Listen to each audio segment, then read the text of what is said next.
ГСП онлайн. Городские новости сейчас.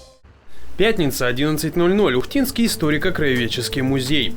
Митинг памяти жертв политических репрессий. 30 октября о тысячах погибших вспоминают по всей России. Среди приглашенных депутаты Горсовета, учащиеся железнодорожного техникума, руководство управления культуры. Место действия символично. Митинг проходит рядом с мемориальным камнем, установленным в 1997 году обществом «Мемориал». В своей жизни мы очень часто проходим мимо него и не всегда даже замечаем.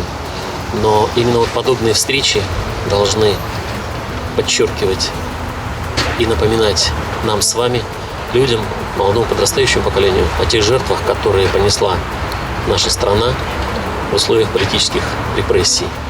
Для Ухтинского краеведческого музея сегодняшний день вдвойне знаменателен. Часть экспозиции по истории лагерей сегодня выставляется в Московском музее ГУЛАГа.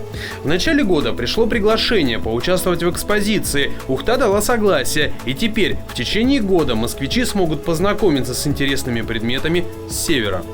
Ухта – это город, который находится глубоко в тайге. О нем, может быть, не все знают, а особенно, может быть, не знают о нем люди, которые не занимаются темой ГУЛАГа, темой лагерей. И, конечно, для нас это важно – заявить об Ухте как о центре гулаговской системы 30-х, 40-х и даже 50-х годов. В заключении события студентам и гостям представили документальный фильм «Житие интеллигента Демидова», так называется картина. Она снята федеральным телеканалом, посвящена теме репрессий. В ленте использованы в том числе кадры Ухты, интервью с ее жителями.